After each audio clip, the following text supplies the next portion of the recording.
It has been quite a while since I posted my last NoFap video. I'm sure some of you probably thought that I quit NoFap, and I wouldn't blame you for thinking that.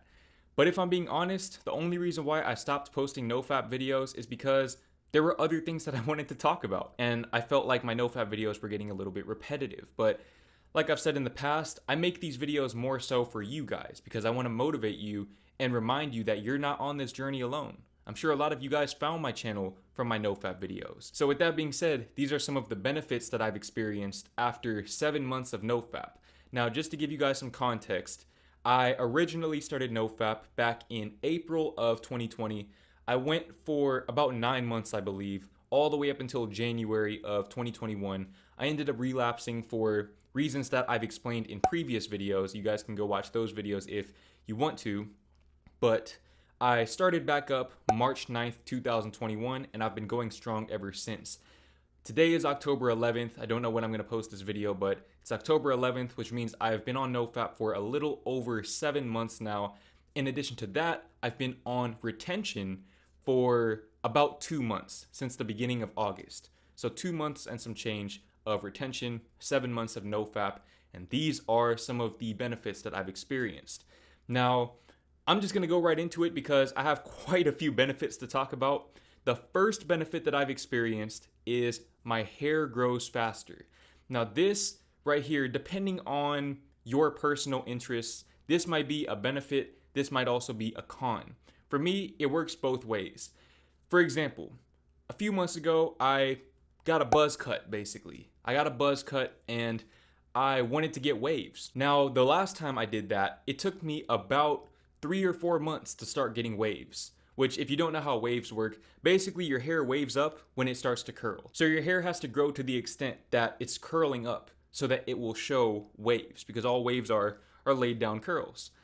And like I said, the last time I did that, which was about junior year of high school, it took me a few months to let my hair get long enough to get waves. This time it took me about a month, maybe a month and a half at most, for my hair to start waving up. Like I said, my hair grows faster, but at the same time, this has also worked to my detriment because now I have to go to the barbershop every single week. Otherwise, I look extremely dusty. Extremely dusty. So it's cost me some money, and also I have to shave more and things like that. It's not just the hair on the top of my head, it's my body hair as well. It grows a lot faster. For a while, I thought that I was maybe delusional. Maybe I just had hair all that time and I never noticed it, but no. It's definitely a pretty profound difference, especially on my legs. I noticed my legs have gotten a lot more hairy since I originally started NoFap, and I don't think that's a coincidence. I do not think that that's a coincidence in the slightest bit, and I think that the main reason why this has happened is because your body is holding on to more testosterone. You get a temporary spike in testosterone every 7 days, I believe, which if you're doing it for 7 months, that's going to add up over time. And testosterone, if I'm not mistaken, I could be completely wrong. I dropped out of school, mind you, but I believe testosterone makes your hair grow. Maybe. I really don't know. I could be wrong on that, but yeah, I've definitely noticed that my hair has grown quite a bit and it grows a lot faster. And also my skin has been a lot healthier. As you can see, my face looks pretty clear. Overall, my physical vitality is as good as it's been for pretty much my entire life. So I'd like to say that I'm at my physical peak at this point.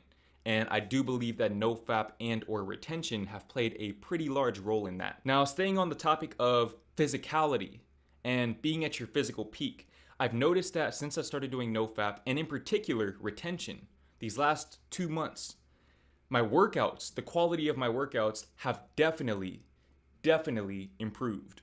And I think a big part of the reason why is because, like I said, when you hold on to your seed, you experience spikes in your testosterone. And that's going to give you more energy, and it's also going to make it easier for you to build muscle. Now, me personally, that's not my intention with working out. I'm more focused on being healthy, healing my herniated disc, and just giving myself enough of a workout to look and feel the best that I can so that I can produce content and do what I need to do at a high level. But nonetheless, regardless of what your goals are, semen retention and NoFap will definitely help you to obtain those goals, to achieve those goals physically. If you're trying to get big, if you're trying to be the next Mr. Olympia, I don't know, then it will help you do that. But if you just want to be lean and have a low body fat percentage and be healthy like me, it'll help you do that as well. And it's to the point now where I don't even have to listen to music when I work out anymore. I don't listen to music when I work out because I already have that energy within me. I don't need that extra boost to give me that one last rep at the end of my set because I get that boost from within, not just from the testosterone, but also because it's rewired my mind. Every day that you go on NoFap or retention, you are overcoming your biological urges. It's pretty much the one thing that we are pre-programmed to do coming into this life. And so if you can resist that temptation, that biological temptation, you will develop a high level of mental fortitude. You will be very mentally strong. You will be able to go that little extra mile. You'll be able to get that one last rep out that you might not have been able to by not doing NoFap or retention. And that brings me to the next benefit that I've noticed after 7 months of NoFap and 2 months of retention. And that's random surges of motivation. For example, today I was not supposed to film a video. Today was supposed to be my off day from filming.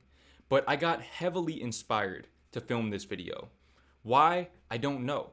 But I couldn't go the rest of my day without filming this video. I simply couldn't do it because I had that random surge of motivation that was so strong that I couldn't resist it. And I know that in the past I've had trouble with burning out, but when you have those surges of motivation, you need to take advantage of them because they won't always be there. A lot of times I rely on discipline, but when motivation and discipline meet, great things happen. And NoFap and retention will give you that motivation and they'll give you that discipline because, like I said, you're resisting your biological innate urge, your innate desires. So by overcoming that, you are developing that discipline and you're giving yourself a chance to feel motivated, which I'm assuming is related to testosterone as well. I could be wrong. But when you combine those two things, great things happen. And you just have so much more energy, so much more inner vitality. And I think it shows in my content as well. I feel like my energy has definitely gotten much more potent. I've become more charismatic, more energetic on camera. And it's not so much something that I practice. It's just partially repetition, I will say that. I think that by posting so many videos, I've naturally become more of myself, but I'm not like this off camera. I'm not an energetic person off camera. But I feel like having that motivation has definitely allowed me to have that persona. And it's not inauthentic. It's reflective of that part of myself that needed that outward expression. Now, speaking of which, another great benefit that I've noticed on NoFap and especially retention is my creativity has gotten much, much better. I feel much more in tune with myself, and as a result, I'm able to create things. I'm able to expand myself in such a way that I can express parts of myself that I didn't know were there previously. For example, I'm writing a book right now. My book, Soul Shock. It's coming out January 11th, 2022. Stay tuned. That book right there is the pinnacle to this point in my life. It is the pinnacle of my creative expression. It's the pinnacle of my creative ability. It's me putting all of that creative energy into one place, one cohesive project. And that wouldn't be possible if I weren't in tune with myself in the way that I am. If I weren't in tune with my emotions, which I'll get into in a second. If I weren't in tune with my emotions, I wouldn't be able to tap into that energy to write such a book. And it also applies to YouTube, of course. I have more video ideas. People always ask me how I come up with video ideas, and I can never give them a straight answer. Because the truth is that I don't come up with these video ideas. I don't sit there and brainstorm ideas anymore. I stopped doing that probably a year ago. I'm at that point where I just let ideas come to me. I always receive divine inspiration, and I rely upon that, and it never fails me, ever. Now, I want to talk for a second about emotions. I've noticed that retention in particular has made me a much more emotional person. Now, obviously, there are a lot of other factors that play into that. Specifically, the book that I'm writing, it's put me in a different emotional headspace. But I feel like retention amplifies all of your emotions. And I made a video probably a few weeks ago where I was actually crying on camera because I was that grateful for the fact that I'm able to help people out. And that's something that I've always been grateful for, but it's only recently that I've let those emotions get to that point where I'm literally crying tears of joy or tears of gratitude. And that happens to me a lot. I said that in that video that I do that a lot off camera. And it's not something that I try to control anymore. I feel like you should embrace those emotions, because when you embrace them, that's how you can set yourself apart creatively. That's how you can take that raw power within you and transmute it into whatever it is that you desire, whether you want to create something or acquire something. Emotions are the foundation of that. Emotions are very powerful in terms of manifestation, because your mind develops its belief systems based on the way that it feels about certain thoughts. If you don't give yourself a chance to feel, your thoughts will never have the power that they need to manifest things. So in that way, me being more emotional has definitely proven to be a very, very powerful benefit of retention and or NoFap. Now, for some of you, you may see that as a con. Maybe you're insecure. You're too insecure to express your emotions, or maybe you're not comfortable with that yet. And it is an uncomfortable experience. But over time, what will happen is you'll develop emotional intelligence, and you'll be able to draw forth any emotions that you want at any given time. And this will help you with manifestation, like I said, or maybe if you want to be an actor or anything like that. Any situation where you have to draw forth that emotion in order to be the best version of yourself that you can be, or to acquire the things that you desire. Being able to draw forth those emotions only comes from emotional experience, emotional practice. You can't master something that you have not practiced, and there is no exception to that rule.